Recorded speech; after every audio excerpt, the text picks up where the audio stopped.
Alors nous sommes vendredi, donc on est le 22 Adar et nous sommes arrivés d'Af Nun Gimel de Avodah Zarah Nun Gimel, mais il nous restait donc dans Nun Bet Amud Bet les 4 premières lignes, donc les grandes lignes Matnitin, nouvelle Mishnah, les 4e grandes lignes.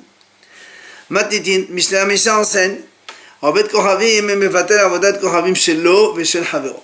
Un goy, il peut annuler sa propre Avodah Zarah ou celle d'un goy comme lui. Israël en mevatel avodat kohavim shel aved kohavim. Un juif, lui, ne peut pas annuler la Avodah Zarah d'un goy, a fortiori la sienne. Ha mevatel avodat kohavim mevatel mesham mesheha. Si quelqu'un il a annulé donc une Avodah Zarah, alors tous les kilim qui sont à son service aussi, ils sont annulés comme elle. Mais betel mesham mesheha. Mais s'il a annulé que les ustensiles, les accessoires de l'Avodah Zarah, eh bien eux ils sont permis, mais l'Avodah Zarah reste interdite. Évidemment, c'est deux choses différentes.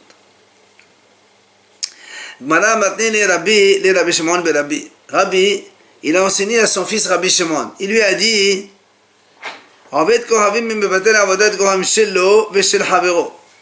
il lui a dit donc un goy, il peut annuler sa propre Avodah Zarah ou même celle d'un goy comme lui. Amale, alors Rabbi Shimon il dit à son père, il lui dit Rabbi, quand tu étais plus jeune, tu nous as enseigné comme quoi le goy il peut annuler sa Avodah Zarah, mais aussi il peut annuler la Avodah Zarah d'un juif. La Gemara dit, avant même de continuer, dit Israël Mecham Vantla, Beha Vesam Basat El Ketiv. Donc la Gemara s'étonne comment il aurait pu dire comme cela qu'on peut annuler la Avodah Zarah d'un juif, puisque la Avodah Zarah d'un juif, on a dit la seule solution, il y a marqué dans le passage Vesam Basat, il faut l'enterrer. Donc on ne peut pas en profiter. Comment Rabbi il a pu dire qu'un goy peut annuler la Avodah Zarah d'un Israël? Amar Rabbi Hillel Badi de Rabbi Balas. Il a dit Rabbi Hillel, le fils de Rabbi Balas, Lo nisrecha sheyesh lo ba shutafut b'shutafut. Il dit en fait, ici, il s'agit d'une Avodah Zarah dans laquelle ils sont associés le goy et le juif. Elle appartient aux deux. C'est pour ça maintenant, comment on explique le changement d'attitude de Rabbi, pourquoi il a changé d'avis. Biyal doto ma'ekasava de ziknoto ma'ekasava. La Gemara dit pourquoi donc quand il était jeune, il lui a dit qu'il peut annuler celle du goy, le goy peut annuler celle du juif, et quand il est vieux, maintenant il lui a dit que le goy peut annuler que celle du goy seulement. Pourquoi il a changé d'attitude? Alors donc il explique ce Rabbi Hillel, Biyadoto Sava d'Israël Adata de Ovet Koravim Palah, Kivan de Ovet Koravim Mevatel de Nafshe d'Israël Namim Mevantla.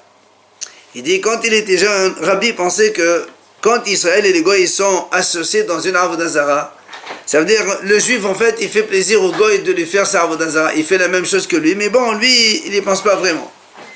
Donc, comme le goy, il annule sa Avodah Zarah, il peut annuler aussi celle d'Israël, puisque Israël, il ne les fait pas pour lui, il les fait pour les goy. Mais, au Vzir Noto, ça va, Israël a dada de nafshe palah, qui m'a vaté la Avodah même de nafshe d'Israël, elle a vaté. Mais quand il était donc plus âgé, Rabbi, il a changé d'avis parce qu'il a pensé que en fait Israël, quand il adore la Avodah Zarah, même si dans cette Avodah Zarah il est associé avec le goy, Israël il adore sa propre Avodah Zarah aussi, tout seul de lui-même. Et du coup le goy il annule sa part, et il ne peut pas annuler la part d'Israël comme on a dit. Et qu'à démater la Asefa. Certains donne cette réponse de Rabbi Hillel sur la Sefa. C'est-à-dire, quand on a dit dans la Sefa de la Mishnah, Israël eno mevatel avodat kohavim shel aved kohavim. Un juif, il ne peut pas annuler la Avodah Zarah d'un goy. Évidemment. Alors, moi, dit justement pshita, mais c'est évident, qu'est-ce que tu nous enseignes? C'est normal qu'un juif ne peut pas annuler la Avodah Zarah d'un goy. Amar Rabbi Hillel bireh de Rabbi Balas. Il y a Rabbi Hillel, il dit, là, en fait, ici, on parle dans le cas où justement, on parle donc d'une Avodah Zarah dans laquelle ils sont associés le juif et le goy. Alors, qu'est-ce que nous apprend Quand on dit à Israël, il ne peut pas annuler la part du goy, l'Avodah Zarah d'un goy, il a dit c'est évident, il a dit non. On te prend quand même. Israël, Houdela mevatel de Arbet Kohavim. Aval Arbet Kohavim de Nafshim mevatel. Ça veut dire que Israël, il ne peut pas annuler sa part dans cette Avodah Zarah, mais le goy, lui, il peut annuler sa part. Bien que la Avodah Zarah appartienne aux deux, on ne peut pas dire que le goy, pardon, comme c'est une associée, le goy ne peut pas annuler celle d'Israël. On ne dit pas ça. On dit que l'Israël, il ne peut pas annuler la part qu'il a lui dans l'Avodah Zarah, mais le goy, il peut annuler sa part. C'est-à-dire chacun, il a une part différente en fait. Et si c'est une statue, comment ils font? C'est Avodah Zarah commune. Ils sont associés, on l'a dit. Non mais si, il va annuler que sa part à lui, le goy. Ben, il faut la moitié-moitié. Et enfin, certains enseignent cette idée de Rabbi Hillel, le fils de Rabbi Balas, sur la Breta. Dans la Breta, Rabbi Shimon ben Menasseh Omer, Avodat Kohavim chez Israël, en la betela olamit. La Avodah Zarah d'un juif, elle n'a pas d'annulation olamit, c'est-à-dire définitivement, elle ne peut jamais être annulée. Sur ce, la Gemara dit, Maï olamit, qu'est-ce que ça veut dire olamit? Si tu me dis qu'elle ne peut pas être annulée, elle ne peut pas être annulée, mais ça te met olamit, donc jamais. Mais ça te met jamais, qu'est-ce que ça veut dire? Alors, sur ce, Amar Rabbi Hillel parlait de Rabbi Balas, c'est sur ça que Rabbi Hillel répond. Il dit, non, encore une fois, on parle d'une Avodah Zarah dans laquelle ils sont associés, le juif et le goy. Et alors, quand on a dit Olamit ici, il vient apprendre que Israël adata de nafshe palah. C'est-à-dire que Israël, quand il adore cette Avodah Zarah, même s'il est associé avec le goy, il adore sa part, et donc la part d'Israël, elle ne peut pas être bétela, annulée, alors que la part du goy, il peut annuler sa part, comme on l'a dit. C'est toujours pareil, s'il a détruit, c'est bon. Qui peut l'annuler? Israël, il ne peut pas annuler. Israël, il ne peut pas annuler la Avodah Zarah d'un goy. Il la jette à la mer. Hein? S'il a réduit en miettes, il la jette à la mer. Il faut qu'il la jette à la mer. Donc, À Israël. Ça ne s'appelle pas annuler, ça. Non, C'est détruit. Non, annuler, c'est-à-dire dans le sens où on détruit la Avodah Zarah pour en profiter après. Mais là, quand on dit... profiter après. Bah oui, c'est ça, annuler la Avodah Zarah. Si le goy casse sa Avodah Zarah, après moi je peux la prendre, je la vends. Alors que quand on te dit il faut la détruire, ça veut dire jeter à la mer, ça veut dire c'est ça, tu n'as pas le droit d'en profiter du tout. C'est une vraie Avodah Zarah. Donc le juif, il peut prendre sa part Et non, justement, on est en train de dire que la part du juif, il ne peut pas l'annuler. Et s'il la met à la mer, il a réduit en poussière et il la jette à la mer. Donc il peut plus en profiter. Quand on dit annuler dans le sens où il nous l'autorise. Mais là, le juif ne peut pas l'autoriser. Matidi nouvelle Mishnah. Kessad mevatela. Voilà justement. Comment on peut annuler une Avodah Zarah? Comment un goy peut annuler donc sa Avodah Zarah? La Gemara a dit soit kata rosh ozna, rosh hotama, rosh isba, soit il coupe l'oreille, soit l'extrémité du nez, soit son doigt, ou encore pehasa afal pesh lo hissera, betela. Ou bien il l'écrase, il le tape avec le marteau comme ça, il l'écrase, si elle est en métal, il la fesse quoi. Même si elle ne diminue rien du tout, elle est quand même annulée. Et donc après le juif s'il la trouve, il peut donc profiter, il la vend. Maintenant la Mishnah a dit Rak befanea. Si maintenant le goy il crache sur sa Avodah Zarah, ou bien Hishtin befanea, où il fait ses urines, ses besoins devant la Avodah Zarah, ou bien Gerara s'il la traîne, ou encore Zarak bah et Hasoa, il a jeté dessus les excréments, alors Harezo ena betela. Alors là, elle n'est pas annulée pour autant. On va expliquer pourquoi dans la Gemara. Enfin, dernière idée de la Mishnah, Mechara ou Mishkena, si le goy il vend sa Avodah Zarah ou il la donne en gage contre un prêt, là il y a une mahloket. Rabbi Omer Bittel, Hachamim Omrim Lo Bittel. Rabbi dit ça s'appelle annuler. S'il la vend, ça veut dire qu'il n'en veut plus, donc ça s'appelle annuler et c'est bon, on peut en profiter. Hachamim disent non, même s'il la vend, on n'a pas le droit de profiter de cette Avodah Zarah. Alors Gmara, c'est un point, il a profité en la vendant. On va voir la mahloukte, le problème de Rabbi et de Hachamim, on va le voir. On revient sur le cas où on a dit s'il l'écrase elle est bétela. Alors la Gemara s'étonne, qui le hissera, bema bétela. Nous on a dit, quand il l'écrase, imagine elle est en métal, il la déforme, on va dire comme ça, ok? Il la déforme un peu.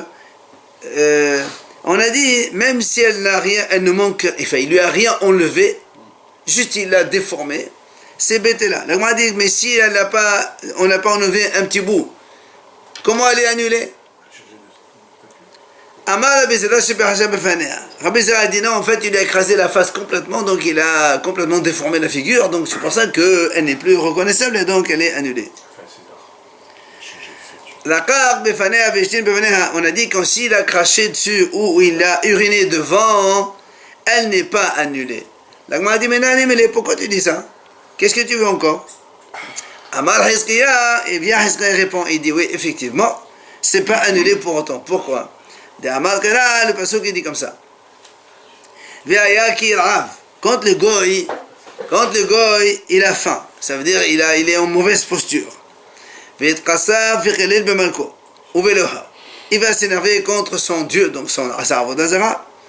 Et alors il va se diriger vers Hachem, il va demander à Hachem. Seulement après, quand ça va mieux, après il retourne encore de nouveau dans la terre, c'est-à-dire vers sa Avodah Zara. Comme maintenant il voit que ça va mieux, alors il reprend sa Avodah Zara. C'est pour ça le fait de cracher ou d'uriner, c'est ponctuel. Il s'énerve contre elle, la Avodah Zara, mais après il va le récupérer. C'est pour ça qu'on a dit que ça ne s'appelle pas annulé. C'est ce que la Gemara a dit, même s'il a maudit son Dieu, donc son adoration, et après donc il se dirige vers Hachem, après il revient, il retourne vers la terre, c'est-à-dire vers sa Avodah Zara. Après on a dit, etc. Donc on a dit que si quelqu'un, le goy, il a vendu ou il a mis en gage sa Avodah Zara, selon Rabbi, ça vaut annulation, et on peut en profiter, selon Hachamim, non, ça ne vaut pas annulation. La Gemara nous ramène ici une mahloket, Zahiri, Amar Rabbi Yohanan. Puis Rabbi Dmiya, Barabba, Amar Rab. Un Hacham qui a dit au nom de Rabbi Yohanan et un autre au nom de Rab, ils ont dit comme ça. Hadamar, il a dit, la mahloket, que Rabbi dit ça vaut annulation, les Hachamim disent non, c'est seulement Betsodef en fait Koravim, c'est-à-dire seulement quand le goy il a vend un bijoutier goy comme lui. Alors, selon Rabbi, ça c'est annulé. S'il a vendu, ça veut dire qu'il n'en veut plus. Selon Hachamim, ça s'appelle pas annulé. Pourquoi? Lui, parce que le goy il a vendu un goy, il dit moi je la vends à un goy. Comme lui aussi il va l'adorer, donc elle est encore bonne. C'est pour ça que les Hachamim disent ça n'est pas annulé. Ça c'est un avis. Aval Besorev Israël. Mais s'il a vendu un bijoutier Israël, selon tout le monde, c'est annulé. Parce que quand il a vendu un bijoutier Israël, qu'est-ce qu'il veut qu'il fasse avec Israël? C'est ceux qui vont là, comme les bijoutiers, ils vont tout remettre en vrac et après, voilà. Donc, ça s'appelle annulé. On va faire des bijoux avec. Hadama. Donc, un autre avis maintenant, il dit comme ça. Besorev Israël Mahloket. Et lui, un autre, il a dit non, la Mahloket, elle est dans le bijoutier juif. C'est-à-dire, Rabbi dit, quand un goy, il vend sa Avodah Zara à un juif, ça s'appelle annulé parce que le juif va la détruire. Et Hachamim me disent, quand un goy, il vend sa Avodah Zara à un bijoutier juif, elle reste Avodah Zara, c'est pas annulé. Pourquoi? Parce que le Hachamim me disent, mais alors le juif il est pas bête, il vend une Avodah Zara, il la vend à un autre goy et il gagne de l'argent. Donc, c'est discutable. Mais on n'a pas dit qu'il ne faut pas en profiter. Et c'est vrai. C'est vrai. Mais si tu dis qu'on a vendant, c'est annulé, alors j'ai le droit de profiter. Eh bien alors le problème c'est que dans le premier avis on a vu la mahlok dans le bijoutier goy, mais dans le bijoutier juif tout le monde est d'accord. Et là il nous dit la mahlok c'est dans le bijoutier juif. Il n'a pas parlé du bijoutier goy. Alors c'est pour ça que l'Agma a dit, eh bien il se pose la question l'Agma. Mais sur Israël mahlok, comme tu m'as dit maintenant, je veux bien.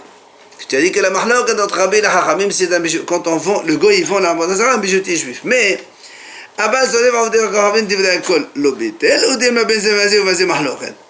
mais, alors, tu n'as pas dit ton avis, donc, quand ils vendent la Avodah Zara, un bijoutier goy, est-ce que, dans ces cas-là, tout le monde est d'accord que ça s'appelle pas annulé, puisque quand ils vendent la Avodah Zara à un goy, donc le goy ici va l'adorer peut-être, ou bien, il y a aussi mahlok dans ce cas-là. C'est-à-dire que même dans le cas où le goy vend un bijoutier goy, Rabbi dirait toujours ça s'appelle annulé puisqu'il a vendu, donc ils s'en débarrassent. Hachamim ils disent non, parce que le goy aussi il va pouvoir l'adorer. Donc on veut comprendre, non, c'est le goy qui vend. Non, c'est le goy qui vend. Donc question, quel est le statut quand on vend un bijoutier goy? Tashima vient l'Agmara le ramène ici. Amar Rabbi, on a vu dans une braïta, Rabbi il a dit comme ça. נראים דבריי כשמכרה לחבלה ודברי חבריי שמכרה לעובדה.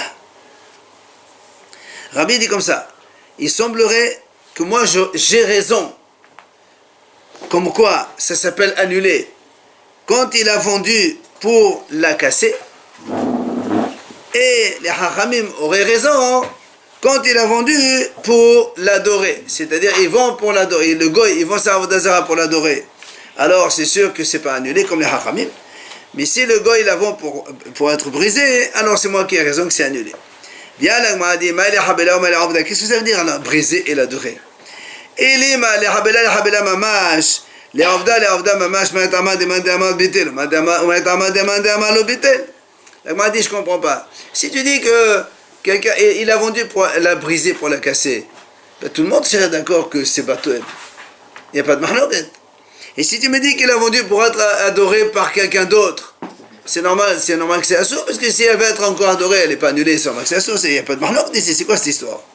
De quoi il parle Rabbi ici? On ne peut pas savoir au début si elle va être... Mais justement, si on dit que c'est comme ça, dans ce but-là, il a vendu, donc si le gars il la vend pour être cassé, alors ça veut dire qu'il s'en débarrasse en fait. Donc elle devrait être nulle pour tout le monde. Mais s'il la vend pour être adoré, ben, c'est normal qu'elle est encore valable et que c'est assourd pour tout le monde. Personne ne dit le contraire. Mais s'il la vend, ce qui va se passer après, il ne peut pas... Et justement, Rabbi, lui, il a dit comme ça. Rabbi, il a dit, si il la vend dans cette intention, c'est comme ça. C'est moi qui ai raison. Ça veut dire que l'Agma a dit, mais attends, on ne comprend pas ça. On s'arrête au niveau de l'intention, ce que fait après le bijoutier... C'est pas un problème, mais pour l'instant, l'intention. C'est pour ça qu'on dit que c'est même l'intention, il y a un problème dans ta parole. Il peut ne pas y avoir l'intention, il a besoin d'argent avant qu'il vende. C'est Rabbi qui a dit. Rabbi, il a dit, comme ça. Lorsqu'il la vend pour être brisé, c'est moi qui ai raison. Et lorsqu'il la vend pour être adoré, c'est les Hachamim qui ont raison. Du coup, nous, on dit, mais attends, mais ça ne veut rien dire, ça. Si on la vend pour la casser, même les Hachamim aussi, ils diraient qu'elle est annulée. Et si la vend pour être adoré, nous aussi, toi aussi, tu dis que c'est pas annulé. C'est pour ça que l'Agma a dit... Si la vend, c'est qu'il s'en détache. Non, Il l'adore pas. non, si la vend pour être adoré, ça veut rien dire. Il dit, elle est belle, il dit, d'accord, il n'y a pas de problème. Elle là, c'est pour ça que l'Agma a dit, en fait, ici on parle de quoi? Les Habela, les Mishat et les Habela, Manu sont des Israël. Quand il dit, il la vend pour la briser, ça veut dire quoi? Ça veut dire qu'en fait, il la vend pas, il la vend juste à un bijoutier juif. Mais ici, le goy, qu'est-ce qu'il va faire avec un bijoutier juif? Il va la casser, c'est sûr. On a dit que ça marchait pas. Hein? On a dit que ça marchait pas. Attends, pourquoi ça marche pas? Le juif, s'il casse, ça marche pas. Justement, mais le goy, quand il la vend un juif, il sait que le juif va la casser, donc c'est ça l'annulation. Mais les Ovda, ça veut dire quoi? Il la vend pour adorer. Il la vend un bijoutier goy, que normalement, le juif il se dit, le bijoutier goy, il va l'adorer comme moi. Les méchants de l'Ovda, au man, ça va être comme lui. Et si Rabbi dit, moi j'ai raison dans ce cas-là, et les Haramim ont raison dans l'autre cas, ça veut dire qu'ils sont toujours mahloket. Ou je m'amène à bien basé, ou le basé, mahloket. Donc tu vois bien que dans les deux cas, il y a mahloket. Donc on répond à la question que quand le goy, nous on a dit, le bijoutier juif mahloket et le goy, il a dit voilà, le goy ici c'est mahloket. Là, dit non, là, c'est pas une preuve. Pourquoi? Je peux te dire que Rabbi il a parlé autrement.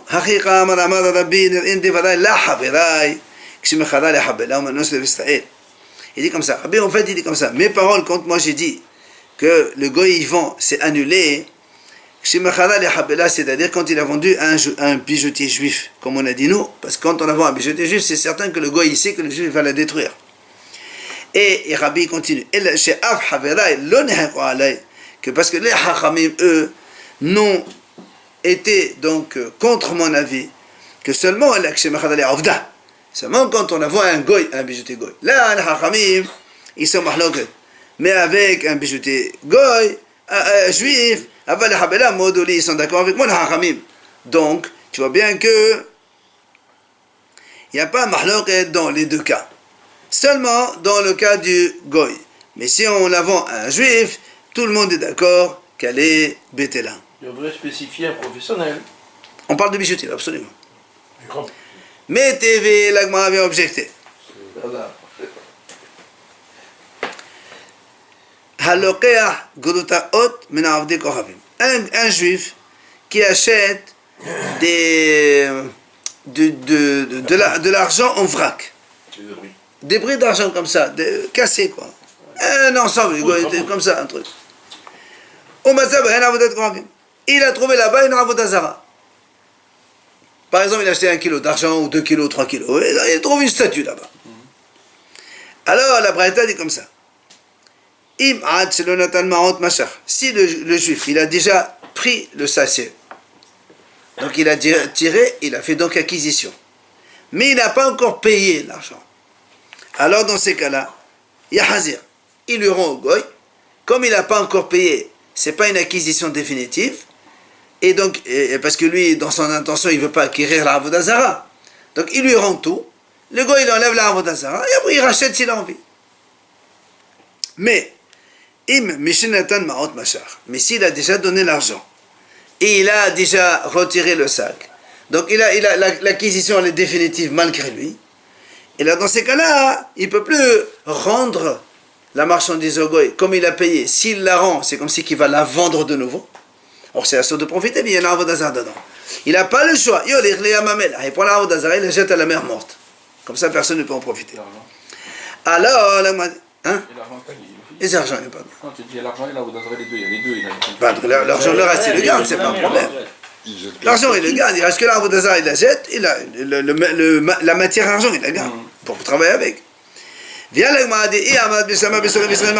si tu me dis que la marloque d'aller dans le bijoutier juif, et donc, ici on voit que quoi? Que lorsque le juif il a acheté, tu me dis que la vente elle est acquise.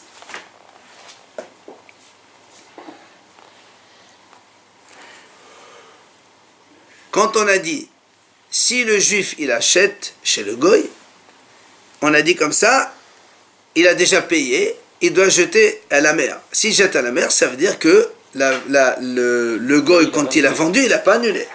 C'est pour ça qu'il dit, si tu dis que dans le bijoutier Israël, il y a mahloket, donc Hachamim ils disent il n'a pas annulé, Rabbi dit c'est annulé, donc ici c'est les Hachamim qui ont raison. Hamani Rabbanan, qui c'est l'auteur? Ici c'est les Hachamim qui ont dit que c'est pas annulé. Mais mais si tu me dis, non, donc le premier qui a dit, Mahlok est dans le bijoutier Goy, mais si c'est un bijoutier juif, tout le monde est d'accord que c'est annulé, alors ici il y a un problème. Ici on voit que c'est pas annulé. Si tu me dis que quand le juif il achète la matière argent, hein? Il ne savait pas exactement. On sait. C'est-à-dire le lot. Il a acheté le lot, il a trouvé l'avodah zara, on a dit il doit la jeter à la mer. S'il la jette à la mer, ça veut dire que le goy en vendant n'a pas annulé. Donc nous on a dit que quand il s'agit d'un bijoutier juif, tout le monde il a annulé. Ça marche pas, ici c'est le contraire. Alors l'Agma répond, il dit il y a une différence quand même, c'est quoi? On a dit non, ça c'est pas une objection. Parce que d'abord, comme on a dit, quand le juif il a acheté, il n'a pas acheté l'avodah zara, il a acheté un lot dans lequel il y a l'argent et tout et tout. Mais je peux te dire que s'il achète l'avodah zara, alors là, dans ces cas-là, il n'est pas annulé. Elle est annulée, C'est pardon. en gros, donc. Non, quand il a acheté, il n'a pas acheté d'intention l'avodah zara. Exactement. Il ne peut pas rappeler le goy. Pardon? Il ne peut pas rappeler le goy. Ah non, papa, si on a dit, si on a acheté, on a payé, c'est terminé. Tu es propriétaire. Non, mais on a vu que l'argent ne l'acquiert pas. Ah non, il a tiré déjà. On a dit, il a tiré le sac, il a payé. Les deux, il a fait. Il peut la toucher, le juif? Toucher l'avodah zara? Ouais. En quoi c'est problématique? Tano Rabbanan Chachamim enseigne. Lava alea או שנפלה עליה מפולת, או שגנבו הלסטין, או שניחו בעלים היכול למדינת הים. L'Agma ramène ici 4 cas. C'est un juif, il a prêté de l'argent à un goy, et en gage, le goy lui a donné un avodah zara, une statue. Ou bien, deuxième cas, avodah zara sur laquelle un mur est tombé sur l'avodah zara. Ou encore, des brigands, ils ont volé la avodah zara. Quatrième cas, les propriétaires, ils sont partis au voyage, ils ont laissé la avodah zara comme ça. L'Agma, elle dit, si les propriétaires, ils ont l'intention de revenir à leur maison. Comme à l'époque de la guerre de Yeshua. On verra ce que ça veut dire ça. Alors, Ena Betela, dans ces cas-là, elle n'est pas annulée puisqu'ils ont l'intention de revenir. Ils veulent récupérer dans le cas où ils sont partis en voyage. D'accord? Sinon, ça veut dire qu'ils doivent abandonner. Maintenant, l'Agma a dit, pourquoi tu as besoin de mentionner le cas de le vol par le brigand, elle est tombée le décombre, il a donné en gage, pourquoi tous ces cas-là? Alors l'Agma a dit, on a besoin en fait de tous ces cas-là parce qu'ils ne sont pas déductibles l'un de l'autre. Si on prend que le premier cas seulement, tu me dis, voilà, le goy, il a emprunté de l'argent, il a donné ça à Avodah Zara en gage, moi je vais te dire, mais de la zevna, la bête est là. Puisqu'il a donné qu'en gage, il n'a pas vendu. Donc ça veut dire qu'il y tient encore. S'il y tient, donc elle n'est pas annulée.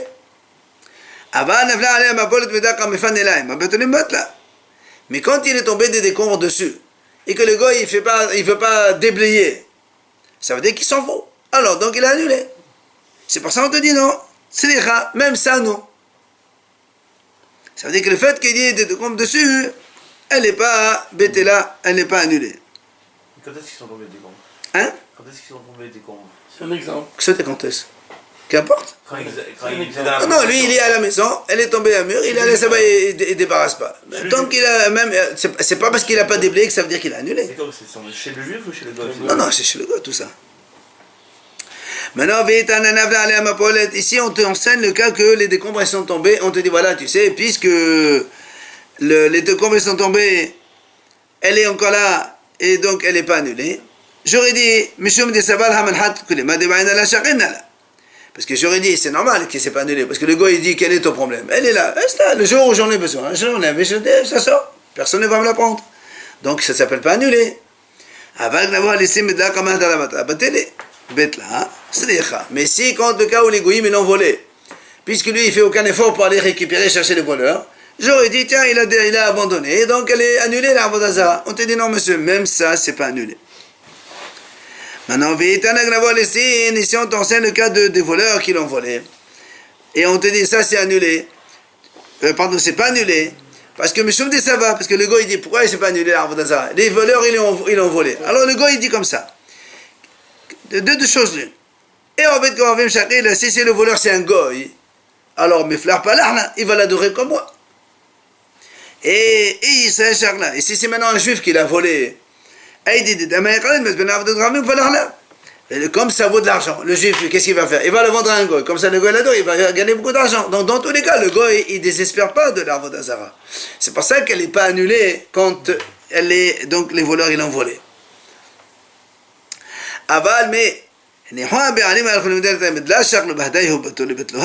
Mais quand les propriétaires ils sont partis en voyage, ils l'ont laissé comme ça ici, donc leur maison, sans surveillance et rien du tout, j'aurais dit, tiens, s'ils l'ont pas pris avec eux, c'est que certainement ils l'ont annulé. J'aurais pu penser que ça. Il te dit non, c'est des rats pour te dire que même ça, elle n'est pas bêtée là, elle n'est pas annulée.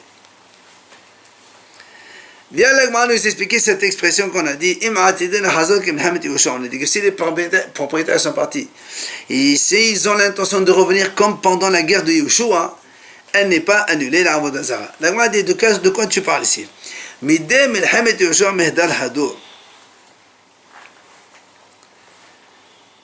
Toi tu as dit, s'ils ont l'intention de revenir comme à l'époque de Yeshua, est-ce que dans Yeshua, nous on a vu que les Goïms sont revenus? Quand Yeshua il a fait la guerre, il a conquis la terre d'Israël, les Goïms ne sont pas revenus.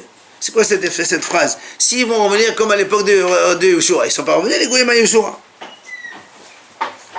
Alors la elle rectifie.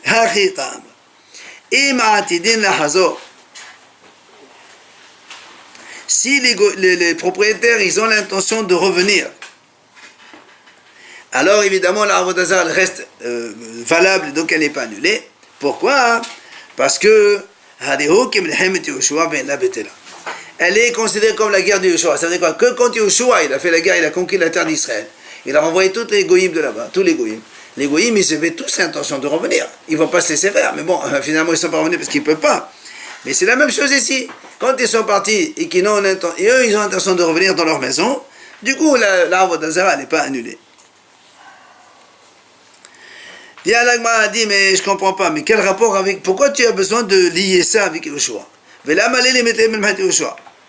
n'as qu'à me dire tout simplement. Si le prophète a l'intention de revenir, alors c'est annulé. Sinon c'est annulé. Pourquoi tu me lis avec la Yoshua? Alors viens l'agma répond, en fait on t'apprend un autre enseignement à travers un autre. Comment? Comme il a dit Rabbi Yehuda au nom de Rabbi, il a dit comme ça. Israël, on a vu déjà cette idée au début. Si un juif, il prend une brique, il la pose, il la dresse bien verticale, alors qu'à un moment elle est posée donc horizontale, lui il la met verticale parce qu'il voulait se prosterner donc à côté, donc sur la brique.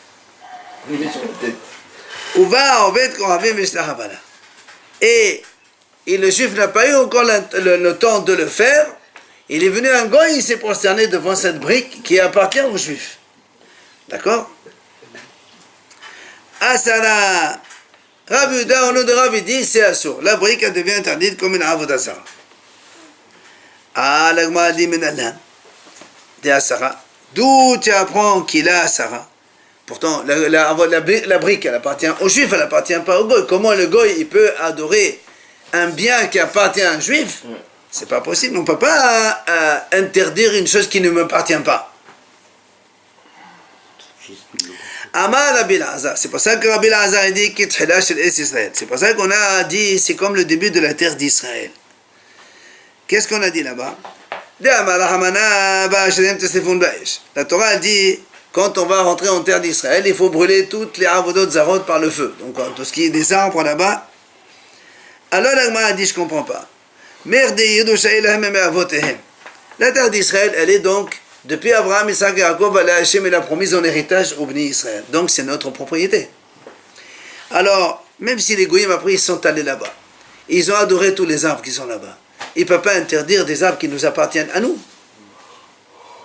Pourquoi il a dit qu'il faut le brûler? Attends, c'est la question. C'est eux qui lui plantent le départ eux-mêmes. Attends, il dit maintenant, si maintenant tu me dis les arbres qui étaient avant Abraham, tous les arbres qui étaient avant Abraham, Hachem a promis la terre depuis Abraham et au-delà, pas en amont. Alors il y a les arbres qui avaient avant que les goyim ont adoré, et c'était déjà à eux, pas à nous. Alors que ça c'est assourd. Alors il m'a dit, ça on peut demander aux goyim de les annuler, c'est pas un problème. Et là, l'agma dit, tu sais pas quoi que c'est assourd. Pourquoi Hachem a dit comment il faut les brûler? Parce que elle a dit, il dit, comme les Bnei Israël, ils ont fait le veau d'or, ils ont démontré qu'ils aiment aussi, eux aussi, l'arbre d'Azara. Donc ils sont un petit peu consentants de la façon que les goyim, ils adorent l'arbre d'Azara chez eux en Israël. On n'avait pas dit. Il dit, comme les goyim ils sont venus en Israël à adorer l'arbre d'Azara, c'est comme si ils sont les chaliers d'Israël. Puisque eux-mêmes ils le font, l'arbre d'Azara. On n'avait pas dit précédemment que ceux qui ont demandé le veau d'or n'étaient pas complètement juifs. Oui, mais ils ont, d'accord, mais ils ont quand même fait devant eux, ils ont fait participer les autres. Donc, et ceux qui ont vu qu'ils n'ont pas réprimandé, donc... Il a dit, comme nous, les Bnei Israël, ils ont vu l'arbre d'Azara, le Heg et le veau d'or. Donc ils ont montré qu'ils apprécient l'arbre d'Azara.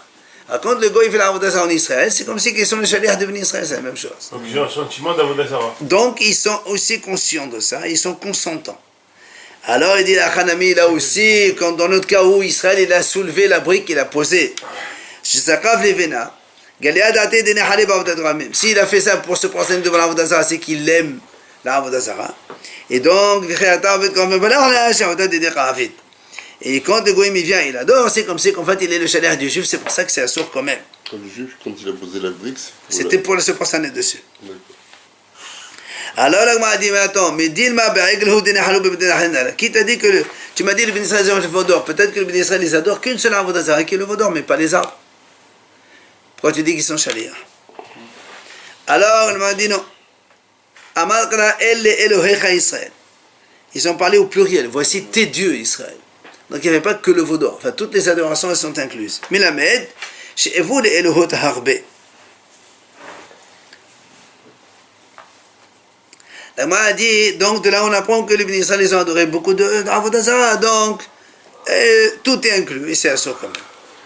Alors la Gemara continue, mais peut-être que non. Et ma côte débat de Agal Netzar Mekad Velach Neshtare. Elle m'a dit très bien, peut-être que quand ils ont fait le Vaudor, c'est vrai, tout ce qui était en même temps que donc à l'époque du Vaudor, c'est interdit. Mais après, les périodes de Vaudor, ils ont fait tchouva les Bnei Israël. Alors, donc tous les arbres qui ont été plantés depuis le Vaudor jusqu'à la conquête, il y a 40 ans, alors tout cela, ce serait donc les arbres d'Israël, et que les Goïms n'ont pas le droit d'interdire. Alors, là, on m'a dit, Man Mouchah, va savoir lesquels arbres ils ont été plantés avant 40 ans ou ils ont été après pendant 40 ans. Impossible, donc c'est pour ça que la Torah a des photos brûlées. Maintenant, une nouvelle Mishnah. Il dit comme ça, une Avodah Zarah, une donc, adoration que les Goïms ont laissée et ils sont partis. Bisha'at Shalom Moteret. Si il y a une situation de paix dans le monde, et les Goïms ils sont partis comme ça de plein gré, ils ont quitté leur maison, ils ont laissé comme ça l'Avodah Zarah, là, l'Avodah Zarah est permise, ça veut dire que ça vaut annulation de la part du Goï. Si le Goï il part, imagine, il vend sa maison, il avait là-bas une statue, il est parti, au lieu de la prendre, il l'a laissé là-bas, ça veut dire qu'il n'en veut plus. Donc c'est annulation, donc on peut profiter. Bisharat Melhama Asura. Mais en temps de guerre, c'est assourd. Parce que si le goy s'est échappé en temps de guerre, ça ne veut pas dire qu'il a laissé tomber sa Avodah Zarah. Il avait peur pour lui, il se sauve, après il revient. Tout à l'heure, on a dit que quand il partait en voyage et qu'il revenait pas, on n'annulait pas. Quand il partit en voyage, il revenait, on a dit, s'ils ont l'intention de revenir, s'ils ont l'intention de revenir, elle n'est pas nulle. Bimoseot shel melachim ade elo mutaron pene shema'amedin otam b'shara she'amelachim avdim. Bimoseot, c'est les supports sur lesquels on pose une Avodah Zarah. Il dit ça, il dit là-bas, la Mishnah, on explique comme ça, les Goïms, ils avaient l'habitude quand le roi il va venir, ils prennent ce support-là, ils mettent dessus l'Avodah Zarah, que le roi quand il passe, il se prosterne devant l'Avodah Zarah. Même le roi, c'est pas Ouais, les Goïms. Et après, quand ils s'en vont, après ils enlèvent l'Avodah Zarah, et c'est un support qui reste comme ça, rien, vide. Alors la Mishnah a dit, ça c'est moutar. Gmara, Amar Rabbi Yirmiyah bar Abba Amar Rab, Bet Nimrod, hadihi ka'avodat kochavim, shenehu avdeha, b'sha'at shalom, ou moutar. Il dit donc, Bet Nimrod, c'est quoi Bet Nimrod? C'est une adoration que la génération dans la Pélaga, la tour de Babel, quand ils ont construit une grande tour, après Hachem les a un petit peu perturbé leur langage, et ils se sont dispersés, ils sont partis. Un peu. Hein. Alors, là-bas, comme ils ont quitté leur adoration, alors, elle est mouta. Et bien, il y a les madar, parce que quand Hachem, finalement, qu'est-ce qu'il a fait? Il leur a mélangé les langues, ils se sont donc tous incompris, ils sont partis. Ben, personne ne leur empêche de revenir. Bien que Hachem les a fait partir comme si c'était une guerre, mais en vérité, c'est pas une guerre. Quand ils étaient dispersés, bah oui, ils voulaient attaquer contre Hachem. Oui. Donc c'est l'Avodah Zarah. Il n'y avait pas d'Avodah Zarah, c'est une échelle. Si, il y a marqué là-bas, Bet Nimrod, quelle échelle. Il y avait une guerre. Après, on a dit, ah non, il n'y a pas de guerre. Non, quand il a Bilbel au table là-bas, ils commençaient à ne pas se comprendre, ils se sont entretués. Non, bah, c'est pas une guerre, c'est qu'ils ne se comprenaient pas. Alors, comme ils n'arrivaient pas à continuer, ils ont laissé tomber. Il lui dit apporte-moi le marteau, il apporte le seau, il apporte le truc, il apporte ça.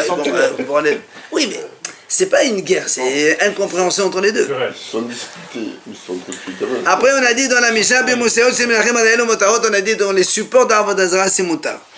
Il y a la Gemara, elle dit Vichi mipnei shema'amidin otam b'shara she'melachim avdim mutarin. Là, on a dit, je comprends pas. Et alors, si on la met seulement quand le roi il passe, c'est quand même un support d'Avodah Zarah. Et que le roi il se prosterne dessus. Donc le support, le socle, voilà. Et l'Avodah Zarah, c'est une chose, c'est la même chose. Comment on se dit que c'est moutar? Amar Rabba Baba Hanan Amar Yochanan, Achi Kama. Voilà comment il faut expliquer. Mais pene shema'amidin otam b'shara she'melachim avdim, u'melachim ha'menachem derech ve'melachim derech acheret. Il dit non, en fait, la raison pourquoi c'est moutar, parce que eux ils font ça. Mais les rois, en vérité, des fois, ils veulent pas passer par là, ils passent par notre chemin. Du coup, ils n'en font pour rien. C'est pas forcément que ça va être adoré en tant qu'Avodah Zarah. Eux, ils le font pour le roi. Mais le roi, qu'est-ce qu'il fait, lui? Au lieu de passer par là, il se prosterne. Il passe par ailleurs, il se prosterne pas. Donc, en fait, on veut pas. C'est pour ça que c'est moutard le socle. Et s'il est passé devant, il s'est consterné. Hein? Et s'il est passé devant? Ah non, justement, tu dis que c'est parce que c'est comme Si ça. tu veux pas passer, on passe concerné. Hein. Il passe pas, voilà, c'est pour ça, c'est parce qu'il passe pas. Je suis le roi. Ça, c'est censé terminer. On verra ça.